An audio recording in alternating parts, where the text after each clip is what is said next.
Eh bien, la grande émission Automoto avec GrandAutomobile.fr, la bande AJM et ses experts automoto est de retour, comme chaque semaine, sur Maxi Martinique. On peut s'applaudir, hein, franchement. Allez, allez, on y va. Avec ce qui se passe dans le monde, on s'applaudit, on fait un peu d'autosuffisance, ça fait du bien. Merci à Dodge et Ram, votre nouvelle concession américaine au Mangles, voiture partenaire de l'émission. L'hôtel Batelière, le plus bel hôtel du centre de l'île.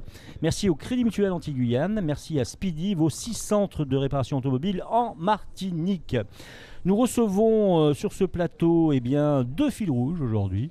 D'habitude, on a un fil rouge, là on a 2 fils rouges. Et figurez-vous que ces 2 fils rouges sont tous les 2 partenaires de l'émission. Il s'agit de Anne-Laure Adel, animatrice commerciale chez notre fidèle partenaire, donc le Crédit Mutuel Anti-Guyane. On peut l'applaudir. Hein. Merci Anne-Laure d'être là, la pauvre. On va avoir plein de questions tout à l'heure. Elle stresse déjà un petit peu. Et nous recevons dans la foulée quelqu'un qu'on connaît très très bien, c'est Ludovic Coury, notre autre partenaire, lui qui est directeur de Dodge Ram Antilles. Merci à lui, on peut l'applaudir Ludovic.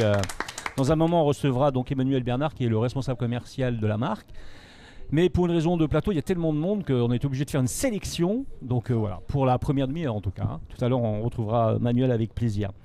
Eh bien écoutez, nous verrons de quoi nous allons parler donc la semaine prochaine dans l'Instant Auto avec Jimmy. Tout à fait. Hein, on est d'accord, donc il prépare déjà ses titres, je le sens venir. Puis ensuite, on verra Eleonore Théodose qui nous fera son point habituel, on va dire, sur la sécurité routière. Exactement. Pas de mauvaises nouvelles cette semaine? Non, pas du tout. Un peu d'histoire. Plus. En relation avec les fils rouges du jour. Ah bah c'est trop génial, trop forte. Ouais, trop forte cette fille. Après la pause pub, nous retrouvons Anne-Laure Adel qui nous parlera du crédit auto et plus précisément des offres du Crédit Mutuel, bien sûr, puisque on parle de notre partenaire aujourd'hui. Hein. Tout à fait. Tout à fait. Enfin, nous recevons donc Ludovic Coury et Emmanuel Bernard donc de Dodge Ram Antilles pour parler Challenger L4 Reday. C'est 808 chevaux essayé avec GrandAutomobile.fr et Pascal Calvel, notre pilote du moment. On a fait des images redoutables. Ludovic, oui, non? Oui, non? Oui, image formidable, oui. Images formidables, belles images, on s'est bien amusé, c'est une régalade. Alors bien sûr, cet essai est disponible sur grandautomobile.fr, il suffit d'y aller et puis de vous tomber dessus en général, hein, c'est en première page, donc c'est assez facile. Donc si vous êtes d'accord, vous êtes d'accord d'abord ou pas avec cette émission? Ouais, ça va, le sujet. Vas-y Jean-Marc. Tu n'as pas le choix, c'est moi qui commence. C'est toi qui commence. Tu es obligé d'être d'accord avec moi, obligé. Alors on y va alors, on parle de l'instant auto avec Ludovic. Avec Jimmy. Avec Jimmy, pardon, excuse-moi. Il a un coup de foot pour c'est tout à l'heure. C'est ça. Allez, vas-y. La guerre en Ukraine met l'industrie automobile en suspens. Ben oui, il y avait déjà le problème des semi-composants, des composants, et la guerre en Ukraine va encore poser pas mal de problèmes, puisqu'on s'est rendu compte que l'Ukraine en particulier, mais la Russie aussi, est fournisseur de différents types de matériaux pour les voitures et les composants de véhicules. Donc on est un peu dans la difficulté là, encore un peu plus. 2022, obligation de nouveaux équipements de sécurité. Oui, depuis mai 2022, en mai 2022, il y aura donc plusieurs équipements de sécurité obligatoires dans les voitures. Alors pour beaucoup, c'est déjà fait, hein, pour beaucoup de marques, c'est déjà fait. Mais en tout cas, l'obligation devient officielle. Donc dorénavant, certains systèmes de sécurité comme le radar qui permettra de faire baisser la vitesse selon la signalisation des panneaux. C'est ça. D'accord, la visualisation des panneaux par les caméras. Donc c'est fini, hein, l'accélération à 120 alors que c'est 80 sur la route, c'est fini. Presque en tout cas. Parce qu'on peut l'enlever quand même, il faut le savoir. Bon, vas-y. Toujours la guerre en Ukraine qui monopolise les sujets d'actualité. La filière automobile particulièrement en alerte sur l'approvisionnement en matières premières. Ouais, les matières premières, ça c'est terrible. Il y a beaucoup de matières premières qui arrivent de Russie et d'Ukraine. On le verra donc dans l'instant auto. Et ces matières premières-là, elles empêchent un grand nombre de segments automobiles de sortir sur ce segment justement. On verra ça dans l'instant auto. Et oui, et l'un des constructeurs impactés justement par cette guerre, c'est l'industriel Renault. Et ouais, Renault avait quand même largement misé sur la Russie, faut s'en souvenir. D'autres avaient misé sur la Chine, eux ils avaient misé sur la Russie. Et donc pour eux, c'est très compliqué. En plus, le titre chute, il chute de 3,76% à la bourse de Paris. Et depuis, il plonge de plus de 10%. Donc ça n'arrange personne, cette fameuse guerre, bien sûr, provoquée par les Russes. Voilà. On a fait le tour. On a fait le tour. C'est trop génial. Et on retrouve les rubriques de l'instant auto tous les matins, du lundi au vendredi sur Maxi à 7h05 et 8h05. Et c'est juste génial, Jimmy. Merci, on peut l'applaudir, Jimmy, quand même, qui s'embête. À votre service. C'est un boulot redoutable. Alors, on parle un peu de sécurité routière, si vous êtes d'accord, et on se tourne vers Éléonore, qui nous fait son point hebdomadaire, on va dire. Oui, et cette semaine, je me suis demandé si j'avais pas envie par hasard d'interroger votre culture générale. Parce qu'on parle de sécurité routière, mais est-ce que vous savez d'où vient la sécurité routière ? Quels sont, on va dire, les premiers termes qui sont nés au XXe siècle, XIXe siècle ? Alors, je me tourne un petit peu vers les personnes concernées peut-être. Tout le monde est très en cours. Voilà. Alors, il n'y a rien à gagner aujourd'hui, juste ma reconnaissance éternelle. Mais c'est vrai qu'il n'y a rien à gagner aujourd'hui. C'est pas la peine. Non, parce que la dernière fois, j'avais ramené des petits cadeaux, mais je peux pas le faire à chaque fois. Donc Alors, juste avant que tu continues, on voulait savoir si tu as utilisé ton pelle et ta pelle et ton seau non, ou pas. Pas encore. D'accord. Pas Ça a eu un petit cadeau aussi. Ça ne saurait tarder. Voilà, ça ne saurait tarder. Bon, Ouais, d'accord. c'était N'oublie pas de faire une vidéo d'ailleurs. Promis. Alors, quelqu'un a-t-il une idée d'où vient la sécurité routière ? Quoi, le terme même, sécurité routière ? Oui, et puis même, on va dire le fait que ça a été institutionnalisé en France. Avant l'obligation de la ceinture de sécurité, non ? Oui, bien sûr. Bien avant ? Bien sûr. Est-ce qu'on peut dire que c'était dans les années 70, 1972 Ouais. Ou, même il y a avant. eu une prise de conscience. Oui, mais le terme qui s'associe à ça, c'est la prévention routière. Eh oui, Alors, je vais c'est vous vrai. revenir à un petit terme tout simple et puis surtout une anecdote. Le premier accident mortel qui a été reconnu, on va dire, en France, c'était en 1898 lors d'une course automobile au départ de Périgueux. Et Monsieur Montaignac a doublé Monsieur Montignol. Il a voulu le saluer en lui disant « Hey mec, t'as vu ?» Et ils ont eu un accident mortel. Notamment, lui s'est encastré dans un tronc d'arbre et il est mort. Donc, l'histoire retient ça. Après, bien sûr, on imagine bien qu'il y avait dû avoir d'autres accidents auparavant, mais c'était le plus officiel. Et puis, c'est avec l'avènement du machinisme, de l'automobile, de la révolution industrielle que le parc automobile s'est développé. Puis, il faut savoir aussi qu'avec la guerre mondiale, qu'est-ce qui s'est passé ? Toutes les routes ont été la moitié des routes ont été complètement détruites. Et puis, il y a eu de plus en plus aussi de gens qui ont accédé à ce bien. Et c'était finalement n'importe quoi, puisqu'il y a une véritable hécatombe sur les routes. Donc finalement, ce sont les sociétés d'assurance et les professions de l'Union routière de France qui décident alors de créer la prévention routière. Donc c'est une association qui est régie par la loi 1901 et qui sera reconnue d'utilité publique le 3 mai 1955. Donc son rôle primaire était d'agir pour réduire le nombre et la fréquence des accidents sur la route. C'était d'ailleurs bien marqué, noir sur blanc, dans ses statuts. Ça n'a pas beaucoup changé d'ailleurs, finalement, si on réfléchit. Non, tout à fait, mais ça vient quand même d'assureurs, donc pour l'histoire. C'est quand même incroyable. Et puis en 1972 a été créé le comité interministériel de la sécurité routière par un décret. Cette date correspond également à l'année la plus meurtrière sur les routes de France. Et je vous avais donné un chiffre qui vous avait fait halluciner à l'époque, c'était 18 000 victimes. Ah, 18 000, avec un parc automobile qui est bien moindre. Sur une année ? Sur l'année, tout oui. à fait. Sur l'année, c'était ça avait été un record. Enfin, moi, Ludovic, je ne sais pas si tu as connu cette période-là, mais moi j'ai connu... je ne parle pas de celle de 70, je parle d'après. Je suis un peu plus jeune que ça quand même. Il n'y a que toi, Jean-Marc. T'as vu comme je suis, moi je suis infect. Non, ce que je veux dire, c'est que moi j'ai connu cette période où on partait dans des voitures de tôle, quoi. Il n'y avait bien sûr pas d'airbag, il n'y avait rien, on était gamins. On partait, moi je me rappelle, mon père avait une R12 break par exemple, mais la voiture c'était... Et quand on voyait un accident sur l'autoroute, c'était toujours tragique. Parce que les voitures étaient explosées, on voit tout l'effort qu'ont fait quand même les constructeurs, comment on est arrivé finalement à une sécurité, à une autosécurité dans chaque voiture, qui est quand même assez génial. On peut le dire. On peut dire aussi, je ne sais pas si tu te souviens, les Méhari. Quand on allait à la plage, tout le monde s'embarquait, il n'y avait pas de ceinture ni à l'avant ni à l'arrière. Ah oui, c'était. Et puis pour ici, chez nous, c'était les bâchés à l'époque où tout le monde était debout derrière et puis cheveux au vent. Donc c'était la belle époque. Elle a bien connu ça, debout derrière. C'était la belle époque. Anne-Laure, c'est ça ? Tu fais encore. N'oublie pas de bien t'approcher de ton micro. Oui, voilà. En fait, c'était des braquejack, quoi. En fait, c'était des Non, blasphème. Fais-la sortir. Fais-la sortir. Sécurité, appelez la sécurité. Tu sors du plateau. Ça va pas, non. Elle n'était pas là. C'est énorme. J'étais même pas née, hein, tu vois. Même pas conçue, tu vois. Donc cette prévention routière existe. Non mais t'as quel âge, Éléonore? Parce qu'à chaque fois tu nous dis que t'es pas née. Non. On commence à s'inquiéter un peu quand même. On se demande si légalement t'as le droit d'être dans cette émission finalement. Détournement de mineurs. J'appelle ma Alice Lucet en face de moi. Il faut faire quelque chose. Ça craint. Merci Clara. Si tu permets, Éléonore, je vais rebondir sur ce que Jean-Marc a dit. On a fait beaucoup d'évolutions, ce qui fait que les 18 000 et quelques de décès par an, on a essayé de faire descendre la barre en dessous des 3 000.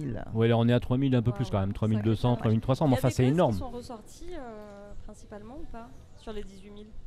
Est-ce qu'il y avait des raisons à l'époque, c'était toutes sortes. Alors, faut savoir, il n'y avait pas la ceinture de sécurité, les limitations de vitesse, faut voir. Enfin, il n'y avait pas la politique de radar qu'il y a maintenant. La technologie n'était pas la même, les voitures n'étaient pas les mêmes. Nous, on était 3 gamins derrière, on se tapait dessus. De temps en temps, mon père, il se retournait, il mettait une baffe, il lâchait la route, il se retournait, boum, il y en a un qui en prenait une. Le bon vin. C'était vraiment... Ah oui, c'était vraiment... Et puis, il y avait l'alcool, tous les enjeux sécurité routière étaient décuplés, n'est-ce pas? Et puis concernant l'automobile, on peut noter notamment l'ABS qui a été une vraie évolution, a suivi de l'airbag qui aujourd'hui sauve des vies.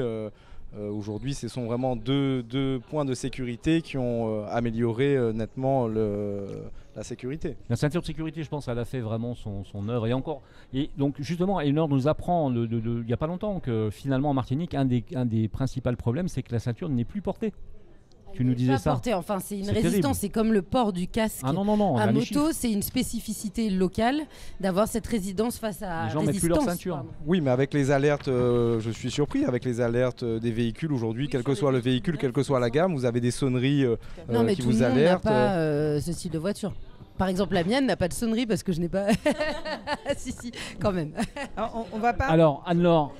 On va pas fustiger sur le type de public, mais c'est surtout des personnes qui ont des véhicules qui sont assez anciens, où je me déplace pour aller chercher du pain dans mon quartier, donc il n'est pas forcément nécessaire que je mette la ceinture de sécurité, donc bon, voilà. Oui, tout à fait. On a des événements tragiques lors de courses où à 60 km/h on peut mourir même avec une ceinture, donc à 30 km/h on peut mourir aussi sans ceinture, c'est facile. Anne-Laure, tu es sensibilisée par... alors Anne-Laure donc, qui est animatrice commerciale donc, au Crédit Mutuel, on y reviendra, on va reparler un peu du Crédit Mutuel tout à l'heure, mais donc tu es sensibilisée dans ta vie de tous les jours par la sécurité routière? Oui, on va dire que oui. Personnellement, en fait, je suis pratiquement toutes les mesures possibles et inimaginables. Je suis... doté, en fait, mon véhicule est doté en fait d'une sonnerie à chaque fois que je ne mets pas la ceinture, donc c'est un petit peu agaçant. Ouais, c'est la fameuse alarme. On prend le pli au fur et à mesure. Oui, voilà, d'accord, ok. Oui. Je pense qu'au fur et à mesure, enfin, il y a des mesures qui ont été mises en place et tout vient de l'éducation, je vais dire, de l'éducation routière. Bien sûr. Pour changer ses comportements. Tout à fait. Voilà. Éléonore ? Oui, pour finir, je dirais que la prévention routière a évolué. Et cette association maintenant est un centre d'information et d'expertise et est devenue une véritable organisation militante.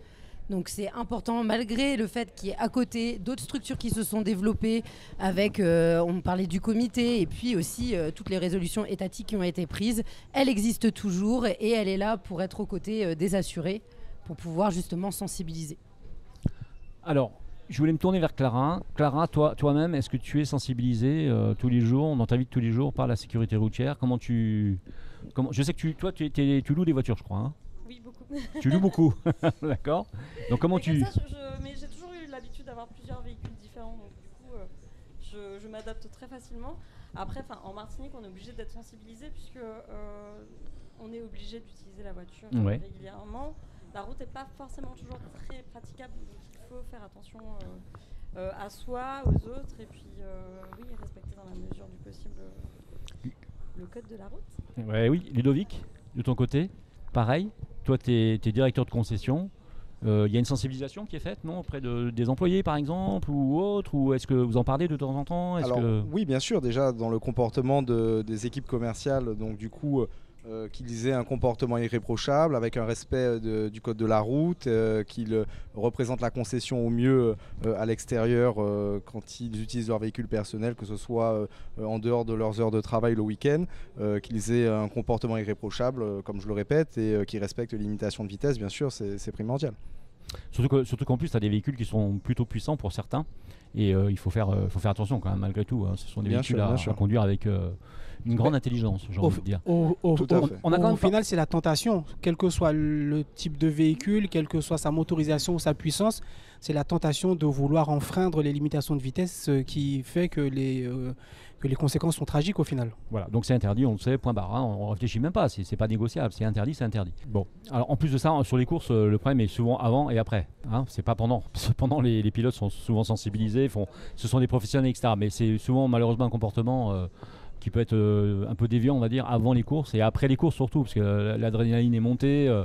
On était au bord des pistes, on a vu des gens s'exprimer très joliment avec leur véhicule et on a envie de faire pareil sur la route. C'est une mauvaise idée. Hein. L'importance, là je relève ce que tu dis, des émotions lors de la conduite. On conseille en sécurité routière, quand par exemple vous avez un appel et que vous pouvez avoir une mauvaise nouvelle, un énervement ou même une joie, le fait de se stationner aussi, ça permet au mental de redescendre, enfin en tout cas de gérer. Parce que quand vous vous énervez et que vous êtes au volant, c'est pas du tout la même attitude, l'agressivité n'est pas la même. Donc, ça... Tout à fait. Donc c'est une question de sagesse, d'abord, d'éducation, comme le disait Anne-Laure tout à l'heure, elle a parfaitement raison, de sagesse, et puis aussi de prise de conscience finalement. Et que la route, et je reviens sur la grande idée de la sécurité routière, c'est que la route c'est partageable, ça doit être partagé dans le bon état d'esprit, c'est ça, Yonan? On est d'accord? Oui, tout à fait. Hein, c'est ça l'idée de cette année aussi pour la sécurité routière, savoir partager l'espace routier. Oui, ensemble. Le partage de la route ensemble. Voilà. Si vous êtes d'accord, on fait une petite pause publicitaire. Et puis on se retrouve dans un moment dans cette émission. On peut s'applaudir peut-être, non, ou pas? Allez, on s'applaudit. Ouais. Allez, à tout de suite. À tout de suite. À tout de suite.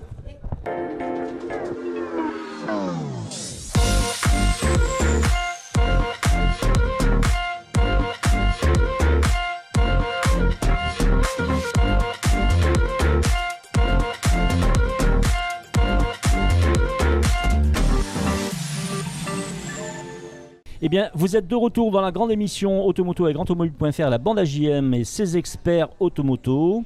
Nous sommes chaque semaine sur Maxi Martinique, sur 107.1, 107.3 FM bien sûr. Et on est en live, cette émission est en live TV, Jimmy. En live, tout à fait, sur GrandAutomobile.fr et également sur la chaîne nos 2 500 000 vues YouTube GT Auto. Exactement. Cliquez, j'aime, partagez. Mais putain, il est trop fort. Merci à Dodge et Ram, votre nouvelle concession américaine au Mangles. Grâce à eux, cette émission est possible. Sans eux, rien ne serait possible. Merci à l'hôtel Batelière, le plus bel hôtel du centre de l'île. Merci au Crédit Mutuel Antilles-Guyane. Et merci à Speedy, aussi centre de réparation automobile en Martinique, dont le dernier a été ouvert à... Trinité. J'arrive pas à la voir. J'arrive pas à la voir. Je sais, mais j'allais dire la Caravelle. Moi, je pense à ma balade du week-end. Alors, si vous êtes d'accord, on revient vers Anne-Laure Adel du Crédit Mutuel. Donc, Anne-Laure est dans le milieu banque assurance depuis plus d'une dizaine d'années. Elle a intégré le Crédit Mutuel Antilles-Guyane en 2012. Elle est forte d'une expérience dans le réseau. Elle a l'honneur d'occuper la fonction d'animatrice commerciale sur le marché du crédit bail mobilier depuis février. Exactement. Et à titre personnel, elle n'a pas de passion particulière comme elle me l'a dit, mais par contre elle adore cuisiner. Et justement, ça tombe bien. On a une cuisine qui est... Non, je plaisante bien sûr. J'allais lui faire le coup, la pauvre. Pression. Voilà, il y a 2 casseroles et elle va nous montrer. En direct, ainsi. Alors, on peut dire quand même 2 mots sur la Fédération du Crédit Mutuel Antilles-Guyane. Donc, la Fédération du Crédit Mutuel Antilles-Guyane est constituée de 26 caisses locales situées sur l'ensemble des 4 territoires, Martinique, Guadeloupe, Saint-Martin et Guyane. Sa création date de plus d'une 60aine d'années déjà quand même, hein, pour le Crédit Mutuel, donc ça commence à faire. Dans la finalité donc demeure la même, donc permettre à des hommes et des femmes de développer leurs projets. Donc on sent que le Crédit Mutuel est proche des gens qui ont des idées. Tout à fait. Exactement. Puis donc il s'adapte aux besoins de l'ensemble de sa clientèle. Elle a diversifié ses métiers et propose des produits et services aussi bien dans le domaine de la banque que dans celui de l'assurance, de l'immobilier ou encore de l'automobile.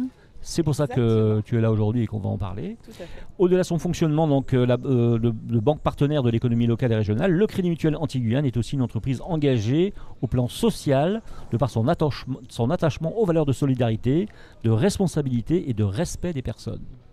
Vous avez tout dit. On a tout dit ? C'est parfait. Eh ben, c'est super. Donc à ce moment-là, si tu es d'accord, on peut parler un petit peu du crédit automobile, c'est ce qui nous intéresse aujourd'hui. Je voulais savoir, est-ce qu'il y a plusieurs types de crédits possibles ? Est-ce que quand on va voir un concessionnaire automobile, on est forcé de trouver les solutions de crédit que lui apporte ? ou est-ce qu'on peut se retourner vers sa banque pour obtenir un crédit? Qu'est-ce qui est meilleur? Qu'est-ce qui est moins bien? Peut-être nous en parler un petit peu. Il n'y a pas forcément en fait. Il faut vraiment que tu approches un petit peu ton micro. Voilà, super, comme ça on t'entend bien. Il n'y a pas forcément de solution meilleure que l'autre. Mais en tout cas, le Crédit Mutuel est présent et là pour ses clients ou ses prospects même et propose une large gamme aujourd'hui de financement dans le cadre d'une acquisition en fait automobile. Voilà. Donc ces financements concernent aussi bien en fait la clientèle de particuliers comme de professionnels et c'est ce que je vous propose de voir ensemble d'ailleurs.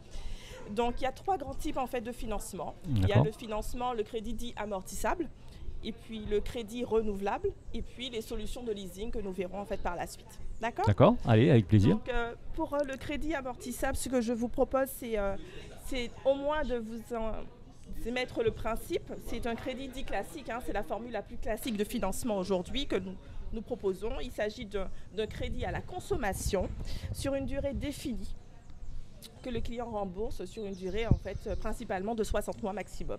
Voilà. On peut dire que c'est le crédit classique? Crédit classique, voilà. D'ailleurs, nous proposons également en fait un pack crédit tout auto au Crédit Mutuel. C'est un assemblage du crédit auto plus l'assurance auto en fait proposé dans une seule et même formule. Voilà. D'accord. Donc après, vous avez en fait un autre type de crédit qui est le crédit dit renouvelable. Donc au Crédit Mutuel Antilles-Guyane, vous allez souvent entendre parler du passeport crédit. Le passeport crédit, c'est vraiment une enveloppe que l'on met à disposition en fait de nos clients pour une utilisation telle que l'achat d'un véhicule. Voilà, ça peut financer également d'autres projets, mais ça peut... Donc c'est une enveloppe suspendue, j'ai envie de dire. C'est une enveloppe suspendue. Voilà. Donc vous avez les accords ont été au préalable passés. Donc exactement. vous savez que vous avez droit à ce crédit. Et on l'utilise quand on en a besoin pour quel type de projet, maison par exemple ou travaux.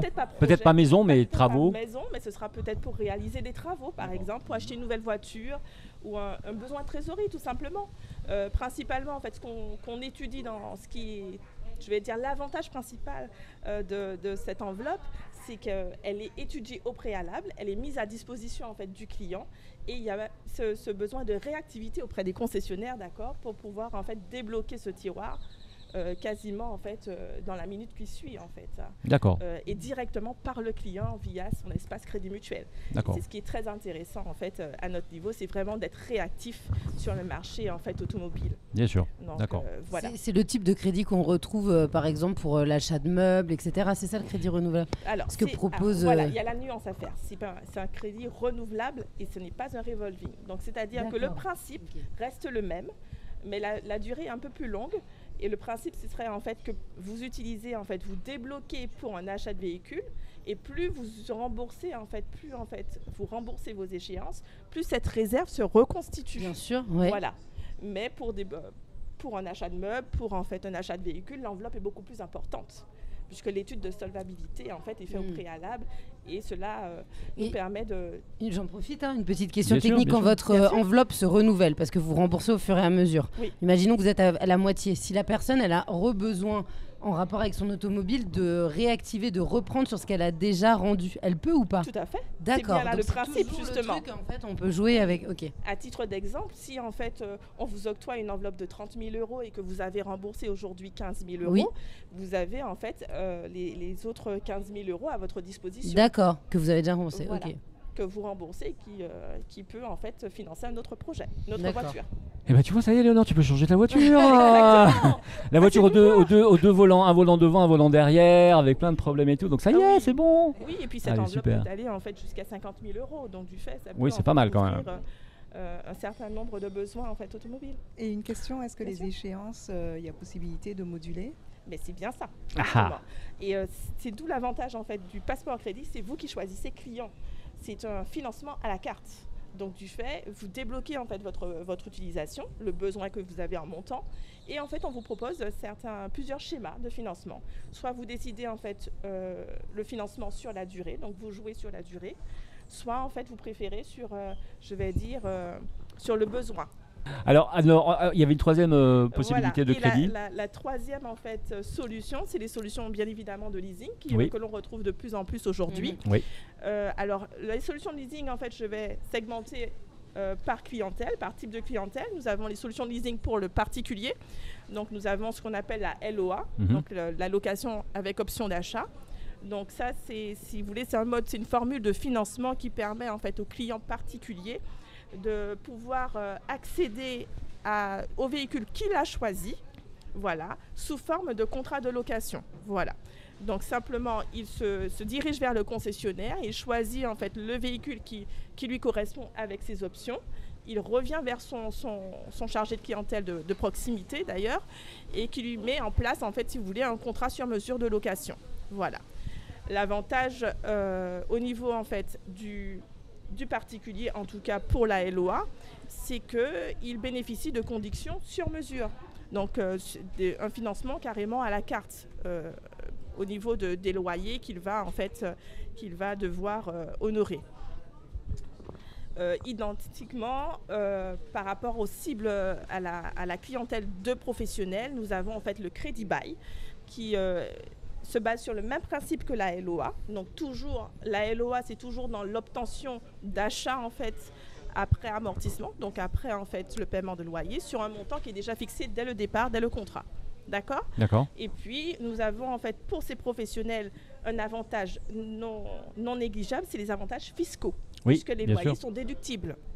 Sur résultat, sur alors, pour les professionnels, justement, la durée du crédit, c'est 36 à 48 mois, mais ça peut aller jusqu'à 60 mois. Voilà. Alors, pour tout type de crédit, on va dire minimum 24-61 mois, d'accord, surtout en leasing.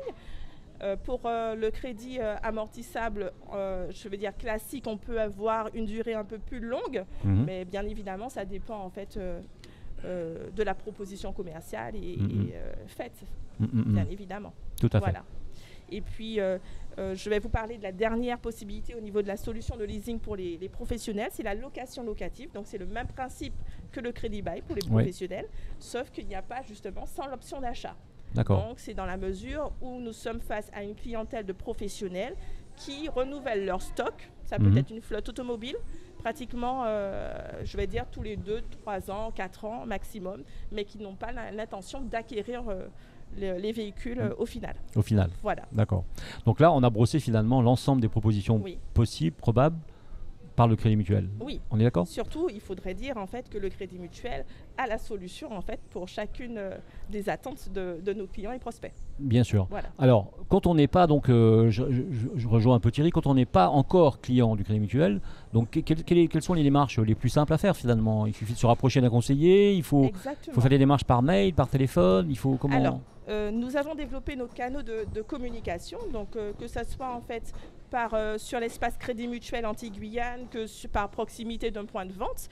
J'encourage en tout cas tous les prospects, c'est ce que je disais, à se rapprocher en fait de nous par tous les moyens possibles, par tous les canaux qu'on met à leur disposition. Donc ne pas s'inquiéter, d'y aller carrément en fait au niveau de l'espace Crédit Mutuel, ils seront automatiquement en fait reconduits vers une caisse de proximité, ou s'ils ont la possibilité de se déplacer, nous les accueillerons avec plaisir. Avec plaisir. Voilà. Des questions peut-être potentiellement ? Qui a un crédit auto actuellement en cours ? Non. Jimmy ? Tu as un crédit auto ? C'est pourquoi ? Pour la Lamborghini de ta femme ou pour la Lamborghini qui doit passer en révision justement depuis peu. Ouais. Non, alors j'aurais peut-être une question parce que il faut me répéter souvent que je comprenne entre le crédit normal, on va dire, et le système LOA. La différence principale entre les deux, c'est alors, quelle est-elle ? En tant que professionnel, c'est surtout au niveau en fait fiscal l'avantage, parce qu'en fait la LOA, concentrons-nous sur le fait que ça soit une location. Voilà, d'accord, c'est une location en vue d'acquérir le véhicule pour une moindre valeur, d'accord ? Tandis que en fait le crédit classique, vous êtes propriétaire directement en fait, je vais dire dès les premiers instants de l'acquisition automobile, sauf que bien évidemment vous avez peut-être une échéance beaucoup plus élevée que la LOA, puisque en fait vous n'avez pas cette valeur résiduelle en fait que vous aurez à amortir par la suite. Sur la LOA, le temps de remboursement il serait plus long que le crédit classique alors ? Il ne serait pas plus long, mais en fait les loyers sont amoindris. puisque vous avez à la fin, je vais dire le dernier mois, une valeur en fait résiduelle, c'est-à-dire une valeur, un montant qui est fixé pour pouvoir faire l'achat en fait du véhicule. D'accord. Voilà. Ok, Ce qui permet de lisser en fait, si vous voulez, au niveau budgétaire, vous avez en fait une échéance beaucoup moins importante. D'accord, très bien. Voilà. Merci. Alors, je reviens vers Ludovic Coury, directeur de Dodge Ram. Dans les solutions que tu apportes à tes clients, il y a des solutions de financement, bien sûr. Tout à fait. Donc, c'est des solutions que ma voisine du Crédit Mutuel a citées précédemment. Alors, effectivement, la LOA pour les particuliers, c'est une solution qui est pratique dans un sens, c'est-à-dire qu'une valeur de rachat est déjà définie dès le départ. Donc, bien évidemment, cette valeur qui est définie est déduite sur le financement. Donc, ça permet bien évidemment de réduire son échéance mensuelle et de donner une accessibilité au crédit. À la fin de ce crédit, libre au locataire de racheter le véhicule pour cette valeur résiduelle. Donc, aujourd'hui, c'est un outil qu'on utilise énormément au sein des concessions. Après, pour les professionnels, bien sûr, il y a des solutions différentes. Elle a déjà très bien expliqué, donc je ne vais pas revenir dessus. Surtout que toi, tu as des solutions pour les professionnels concernant les rames en particulier, les pick-up. Là, on passe sur autre chose. C'est-à-dire qu'effectivement, pour les professionnels, nos véhicules sont destinés à une clientèle professionnelle. Donc, ce sont des véhicules utilitaires à un but utilitaire, donc avec une carte grise de véhicules utilitaires CTTE camionnette plateau. Donc, ce sont des véhicules qui sont exonérés de taxes. Donc, et qui sont forcément éligibles à la défiscalisation. Donc défiscalisation, les entreprises, elles, peuvent défiscaliser un pourcentage selon leur société de défiscalisation qu'ils peuvent du coup déduire du montant de leurs échéances. Jimmy, je vais être assassin un peu avec M. Coury, ça défiscalise bien quand même parce que il roule bien les rames. On en voit passer 2-3, tu veux dire? On en voit passer 2-3, ouais. Bah, attends, mais c'est le but, au final. On fait notre job. Hein, absolument. Et vous le faites bien. Merci, on le sait. Le Crédit Mutuel fait son job. Et puis après, il y a autre chose. C'est qu'il faut voir la réalité du terrain aujourd'hui. C'est que les gens qui achètent ce genre de véhicule-là, la plupart du temps, ils ont des choses à tirer énormes. Ils ont des grues. Il faut que sur le terrain, ça puisse rouler correctement quand il fait mauvais. Le RAM répond quand même à 2-3 questions. Quand même, tout à fait. Et d'ailleurs, je vais même aller plus loin. C'est-à-dire que notre clientèle qui franchit le pas de notre concession, et en l'occurrence pour les véhicules RAM, viennent dans un usage professionnel. Ils ont une vraie utilité professionnelle. Aujourd'hui, ils ont un outil professionnel à leur disposition et forcément, ils ont des solutions de financement et des solutions pour les aider au quotidien dans leur métier. Alors attention, un particulier aujourd'hui qui veut acquérir un RAM bénéficie également justement de la LOA. Il peut très bien acquérir un RAM avec la LOA. Ben oui, ça revient au même finalement quelque part. Tout à fait, pareil, ça revient au même, que c'est un outil différent. Nous avons un outil pour les particuliers et la défiscalisation qui est un autre outil pour les professionnels. Exactement. Alors je tiens là vous demander de laisser parler Eleonore parce que donc elle a un réel problème de voiture. Je me demande si elle va pas acheter un RAM. Si Eleonore achète un RAM, je vous dis pas ce qui va se passer. Vas-y. Non, pas du tout. Bon. Si vous vendiez des vélos, oui, mais alors par rapport à la population et à vos clients. Quelle proportion de clients privés, juste pour le plaisir, on va dire des gens qui viennent alors qu'en fait ils en ont pas vraiment besoin mais par passion de la voiture RAM, c'est quoi, c'est quel pourcentage? Alors, j'ai envie de vous dire que tous les clients qui franchissent la porte de la concession sont déjà des passionnés. On est très surpris parce que on pensait avoir beaucoup plus de curieux et de gens justement qui découvrent la marque, mais on se rend compte que les gens s'étaient déjà renseignés. C'est des gens qui ont déjà beaucoup voyagé, qui ont déjà été aux États-Unis. Ce sont des gens qui ont eu des informations par le biais d'Internet et qui connaissent déjà bien les produits. Et c'est une marque qui existe depuis longtemps et qui a fait ses preuves à travers le monde. Et du coup, les clients sont quand même assez bien informés sur la marque. Alors, on est d'accord avec ça. Merci en tout cas Ludovic pour ces informations. Anne-Laure, Adèle, merci de votre passage. Parce que elle n'est pas venue toute seule. Elle est venue avec quelqu'un qui lui donnait des forces un petit peu, là, une amie. Donc merci de votre passage en tout cas sur le plateau pour cette semaine. Et on te retrouve la semaine prochaine. Exactement. Et cette fois, on va parler de quoi? On va parler d'assurance automobile avec le Crédit Mutuel. Exactement. Eh bien, on te remercie en tout cas. Merci beaucoup. On peut l'applaudir vraiment très fort. Ludovic, tu restes avec nous. On parle de Dodge Ram tout de suite dans un instant de notre essai extraordinaire de la Challenger 808 chevaux. On a essayé 808 chevaux en même temps. Faut le faire quand même. Hein. Mais je suis un sacré cavalier. On fait la pause pub. À tout de suite. Ludovic Coury, merci, directeur de Dodge Ram. Merci.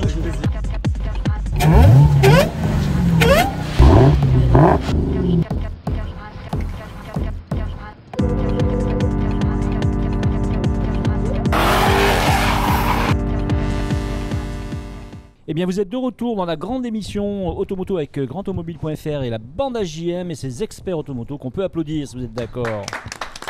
Avec Éléonore Théodose, avec Clara Elmira. On n'a pas parlé de Claire Boulogne qui était souffrante, donc qui sera là dans 15 jours. Hein, donc on lui fait un petit coucou, on pense à elle. Rétablis-toi, Claire, bisous. Avec Stéphanie Rome, qu'on peut applaudir. Avec Jimmy Thomer. Avec Thierry Tumerville, le roi des courses. Et on est content donc d'accueillir pour cette dernière partie d'émission quelqu'un qu'on avait déjà avec nous, qui est Ludovic Coury. Ludovic Coury qui est directeur donc, de Dodge Ram Martinique. Il est né en Martinique en 79, on donne son âge, on est comme ça nous. Hein. Bon, on s'en fout, on dit les choses comme elles sont. Il a grandi donc en Martinique. Il est titulaire du bac pro commerce. Il a commencé dans une affaire familiale, Shaft, c'est ça ? Tout à fait. Voilà, Shaft, où tu avais un poste de vendeur en 99. Ça, c'est l'année de mon arrivée en Martinique d'ailleurs, tu vois, pour te dire. Voilà. Et tu as ensuite été directeur commercial de 2000 à 2006 dans cette société que tu as racheté finalement. Oui. Et que tu as revendu un petit peu plus tard. Et puis ensuite, tu as développé un poste de responsable commercial dans une entreprise spécialisée dans la transition énergétique. Ça tombe bien, Carré Énergie. C'est ça. Puisqu'on en parle souvent de la transition, surtout Éléonore d'ailleurs. Et donc tu es bien sûr passionné d'automobile, tu as accepté la proposition de Brice Parfaite au poste de directeur, donc il y a 8 mois maintenant à peu près je pense, 8-9 mois. C'est ça. Voilà, pour relever donc ce nouveau challenge. Et sachez les filles qu'il a pratiqué donc la compétition de moto super motard, c'est quand même pas rien. Oui, plus jeune, oui. C'est pas rien. Un peu de motocross aussi. Il a fait de la compétition de jet ski, du modélisme, et il a d'ailleurs été champion du monde en Italie en 2015. Non, j'ai participé au championnat du monde. Non.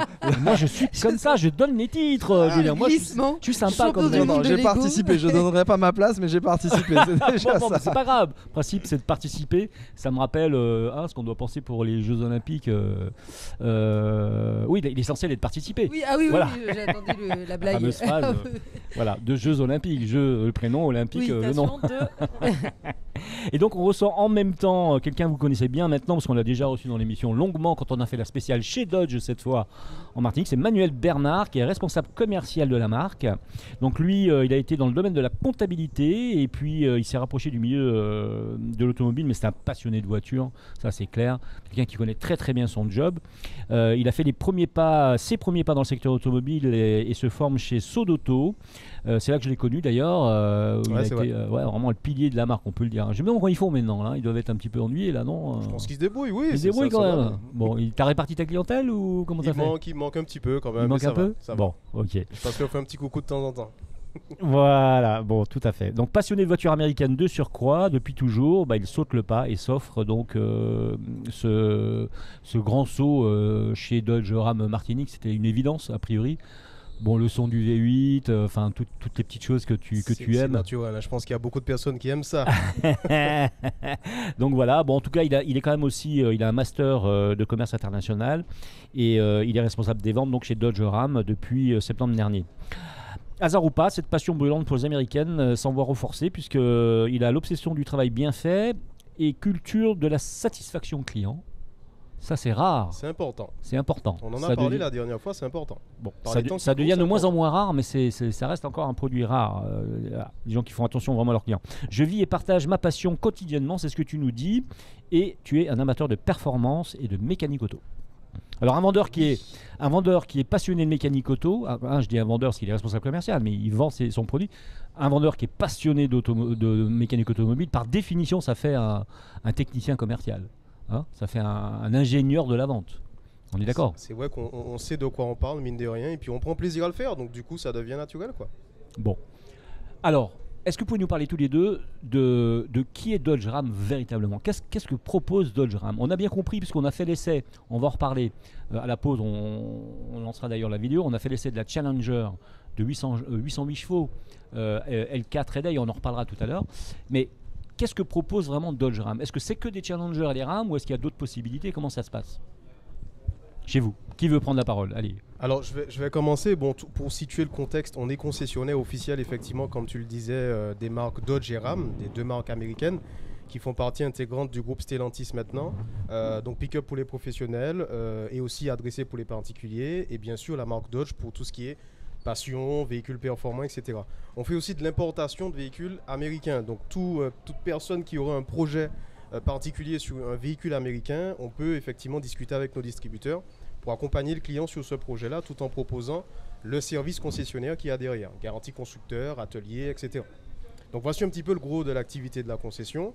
Et puis on propose depuis peu au client d'équiper son véhicule via tout un catalogue d'accessoires qu'on aurait travaillé. Le client fait son projet de façon sur mesure, équipe son véhicule et fait financer l'ensemble de la chose. D'accord. Donc, alors, ensuite, la typologie de clients, finalement, depuis que vous avez ouvert, ça fait 9 mois maintenant, 8 mois.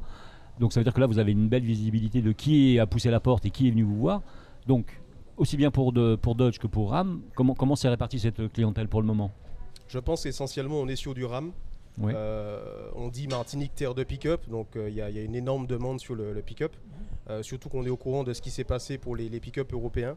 Il y a certaines contraintes fiscales dessus, donc il y a beaucoup d'entreprises qui se sont retrouvées avec le produit qu'on propose, donc du double cabine en véhicule CTTE, camionnette plateau. Donc pas de TVS, pas de taxes, etc.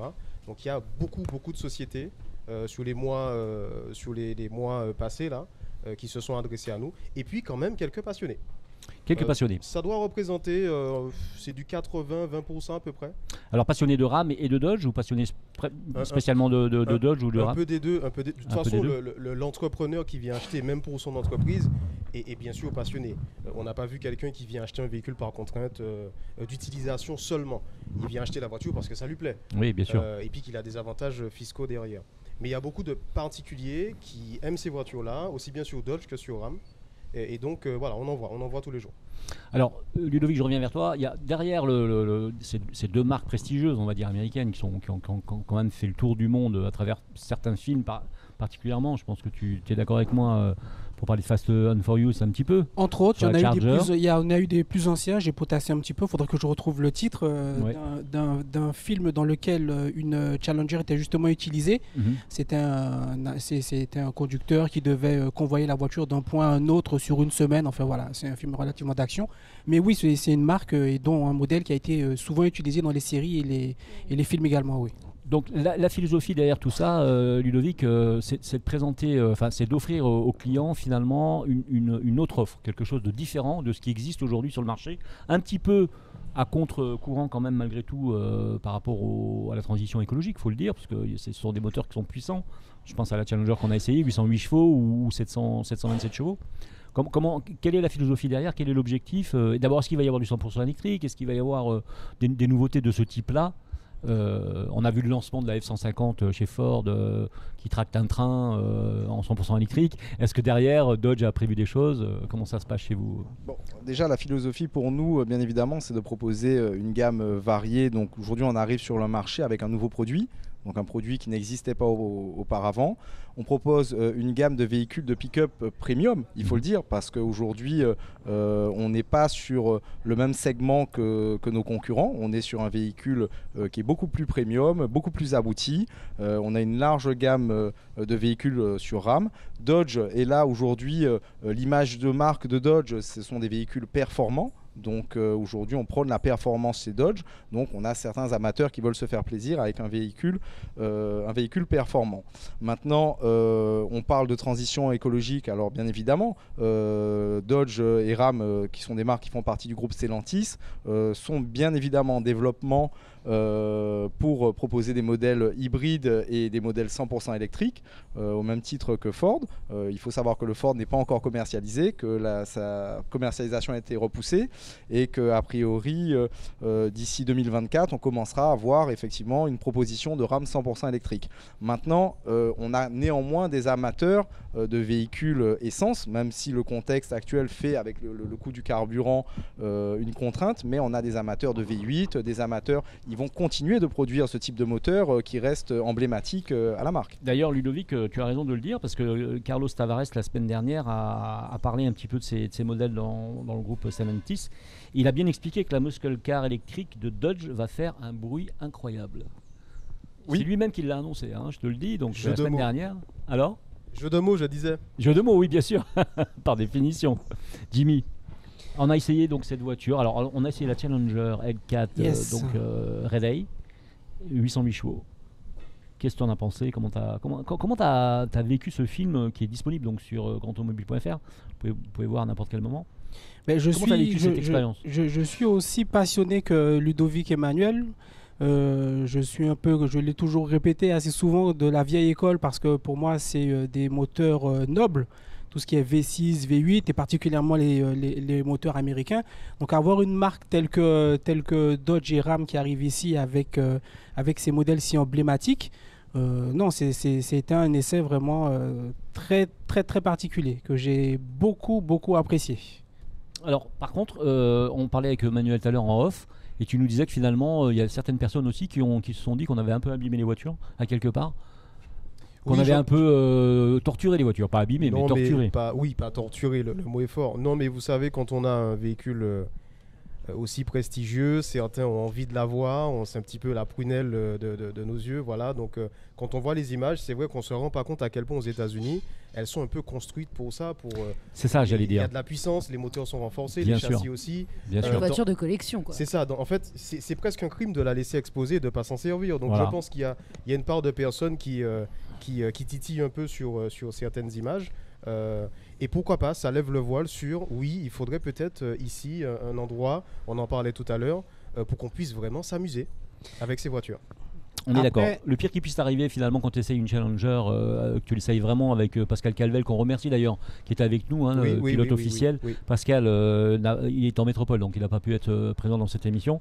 Le pire que tu puisses perdre avec une voiture comme ça, c'est un train de pneus finalement, puisque tout le reste est fait pour aller vite, pour accélérer fort et pour faire de la course-poursuite presque, j'ai envie de dire. Non, on parle pas. Non, attendez. On a fait un essai, il faut être très raisonnable. On a fait un essai plus que cool. On a fermé une route qui était quasiment pas usité, on va dire.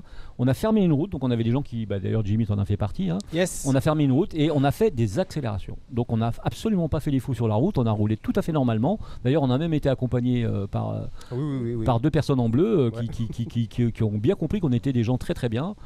On a respecté les limitations de vitesse. Oui, tout à fait. Ludovic, je te vois sourire. Notamment la Challenger et la Red Ice, il faut savoir qu'elle est construite pour faire des démarrages. Donc on a fait un test notamment bien évidemment sur route fermée de démarrage lancé à 100%. Il faut savoir que ce véhicule peut effectuer jusqu'à 5000 démarrages et ce sont des véhicules qui sont faits pour ça. Donc, bien sûr, par définition. Donc c'est sûr que c'est pas la... C'est sûr que voilà, l'Audi RS qu'on vient d'acheter flambant neuve, noir, c'est sûr qu'on n'a pas envie de l'abîmer. Les gens ont tiqué, justement là, le côté malmené, c'était quoi ? Non, c'est surtout l'endroit, on s'en rend bien compte, on en a parlé lors de l'essai. On était presque frustrés finalement, nous-mêmes. On avait un problème de bitume.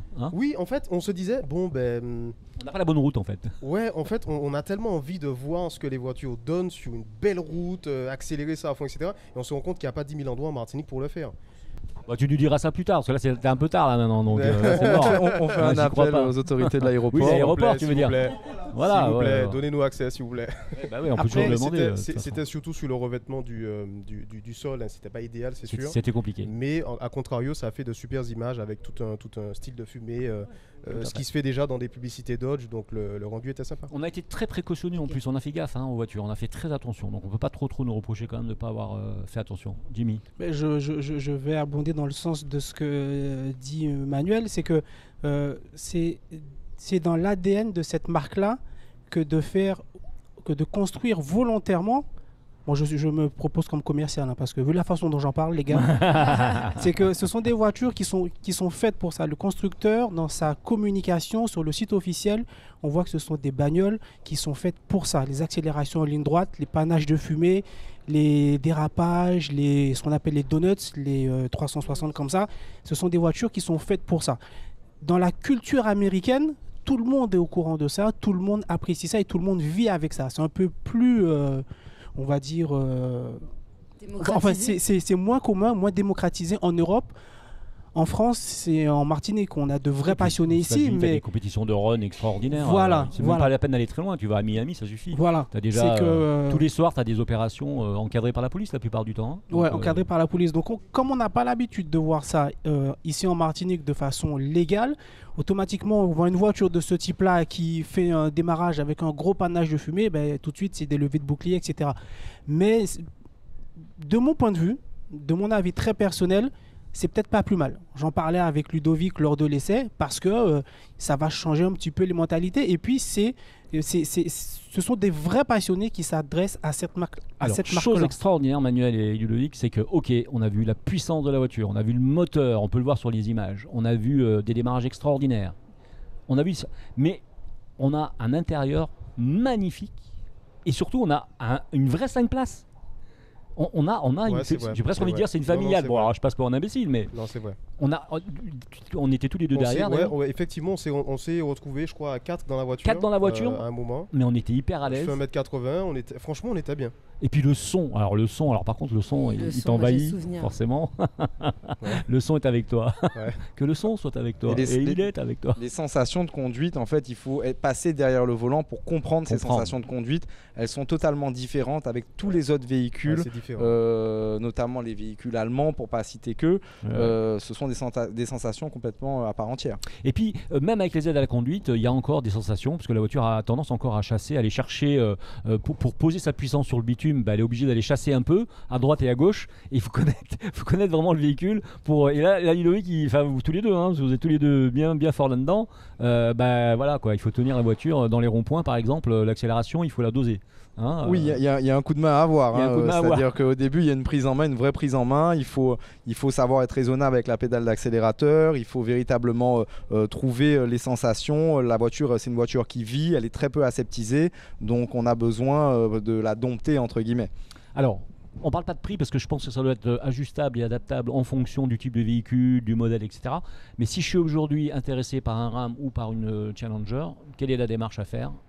Manuel, c'est simple. Il suffit démarche simple, il suffit de se rendre en concession, donc zone Les Mangles. Vous allez sur nos réseaux, si vous ne pouvez pas vous déplacer, donc sur notre Instagram, Dodge Ram Antilles, et vous nous contactez, aussi simple que ça, ou vous m'appelez directement au 22 62 72 sur mon portable. Voilà, tu redis le téléphone plus doucement. 22 62. Prenez votre téléphone s'il vous plaît, voilà, c'est plus facile. 22 62 72, voilà, j'ai mon téléphone dans les mains, appelez-moi s'il vous plaît. En tout cas, quoi qu'il arrive, il y aura les numéros de toute façon qui vont s'afficher et on aura vu les images de la voiture en plus sur le. Est-ce qu'on, avant de terminer, parce qu'on est arrivé à la fin de cette émission, est-ce qu'on a des objectifs de véhicules sur l'année ? Est-ce que tu as posé à peu près le nombre de voitures que tu vas réussir à vendre ? Il y a des objectifs. En fait, Parfait, il a dû poser les marges. Oui, on s'est fixé des objectifs. Maintenant, on va avoir une vraie problématique avec la disponibilité des véhicules. Donc aujourd'hui, les clients sont là. On a aujourd'hui des réductions de production. Malheureusement, on est impacté. Donc, par la crise des composants, semi-composants. C'est ça. Disons que la situation évolue assez rapidement. Donc on espère qu'au second semestre, on réussira à avoir plus de disponibilité de véhicules afin de pouvoir atteindre nos objectifs. Qui sont en théorie d'une centaine de véhicules approximativement. L'objectif, c'est d'atteindre l'objectif, c'est normal.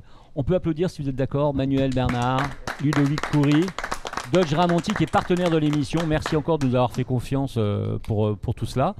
Donc vous étiez dans la grande émission Automoto avec grandautomobile.fr, la bande AJM, ses experts automoto bien sûr. Et nous sommes de retour chaque semaine, vous le savez maintenant, sur Maxi Martinique 107.1, 107.3 FM. Cette émission, sachez-le, est également filmée donc, et diffusée sur grandautomobile.fr. Donc c'est-à-dire qu'on peut la retrouver en streaming à n'importe quel moment. Absolument. Le soir, la nuit, le matin, enfin peu importe. Merci donc à Dodge Ram, on le redit, Dodge Ram Antilles pour cette nouvelle concession donc, américaine au Mangles pour sa participation dans cette émission. Merci à l'hôtel Batelière. Merci au Crédit Mutuel Antilles-Guyane, merci à Speedy et ses 6 centres de réparation. Donc merci à nos 2 fils rouges, donc, et nos 3 fils rouges on peut dire, Anne-Laure, Adèle, animatrice commerciale chez Crédit Mutuel. Merci donc à Manuel Bernard et puis donc à Ludovic Coury, son directeur. Donc merci d'être venu, c'était vraiment sympa. Merci à vous. Ça m'a fait plaisir. Alors il y a un nouveau modèle qui arrive de RAM en plus, il me semble, hein, c'est ça depuis la semaine dernière. Le fameux TRX, donc c'est le véhicule de Jimmy. Voilà. Le futur véhicule de Jimmy. Le premier livré, c'est le mien, oui. Jimmy, pense à venir me chercher le matin pour aller au boulot, s'il te plaît. Ouais, il n'y a pas de problème, on va gérer ça. Merci. Ça marche. Merci à Pascal Calvel, donc notre pilote du moment qui a essayé le véhicule mais qui est en métropole, donc il aurait dû être là dans cette émission. Merci à lui. La vidéo de la Challenger donc, est à voir et à revoir maintenant sur grandautomobile.fr. Merci à tous nos fidèles auditeurs, merci à tous nos téléspectateurs, merci à tous nos chroniqueuses et nos chroniqueurs. Et à la semaine prochaine. Merci à vous. On peut s'applaudir. Merci à moi. Merci.